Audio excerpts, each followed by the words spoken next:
Good morning. So this is going to be very, very quick. I am had some appointments today and going to try to make it to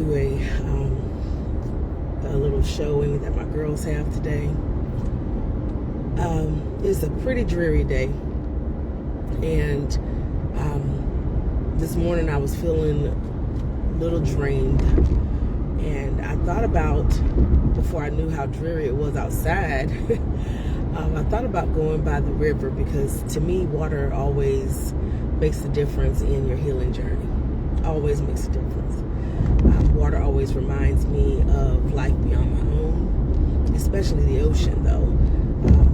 Even our Ardennes River, but especially the ocean reminds me of how many things are orchestrated by God and nature that have absolutely nothing to do with me.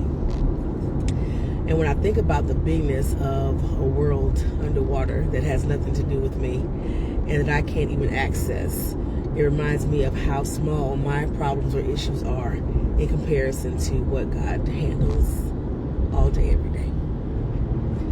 But today, when I was thinking about it, I remembered that a little bit ago when I had taken my girls to ride their scooters, there were two teenage to 20-ish year old girls who were coming from the water's edge from the grass.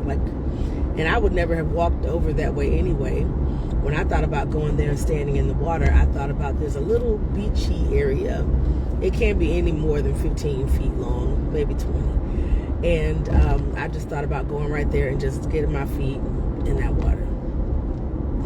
But then for a moment I thought, oh my goodness, I remember these girls and how they warned me not to go where they had been because there was a huge snake. They were like, there's a huge snake over there, so don't go over there. Now surely they were doing something good by warning us about the area where they had been, and there was this huge snake. They're like, don't go over there, there's a huge snake. And so I was like, oh, no, we'll stay on the path because of the snake. And I had even considered letting the girls go down there by the water, not with the scooters, but just to put their toes in. But when those young girls told me about the snake, then I said, oh, well, we'll just stay on the path today. So then this morning I thought, go and stand in the water. I said, oh no, there's snakes over there. And then I realized that there had not been snakes at the water's edge where I intended to go. There was a snake in the grass. A snake in the grass. That quickly reminded me of my grandmother's generation and how they would call a person who you could not trust, somebody who was a rat. My Hispanic students would say chismosa or chismoso. They're nosy, all in your business. They're going to tell your business. They used to always say, if somebody will bring a bone, they'll take a bone. So that kind of person was a snake in the grass. Couldn't be trusted. And so I began to chuckle as I was getting myself together and thought it was so funny that those girls would be surprised that there were snakes in the grass. That's where the snakes live.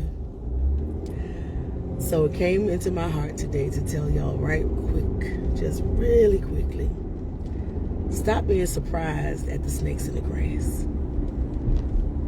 That's where snakes live. So this week, if you have something that is done to you, about you, around you, a saboteur, somebody who is finding their best way possible to make you struggle or suffer or cause trouble for you, don't be surprised at the snakes in the grass. There are snakes in the grass. All right, so that's it. Don't be surprised at the snake in the grass. Y'all try to have a fabulous day. Work on your healing as best you can. Be honest and truthful about the things that are not good for you. Do your best to change them. That which you cannot change, release. And ask God to give you the serenity to accept it. All right, guys. Talk to you later.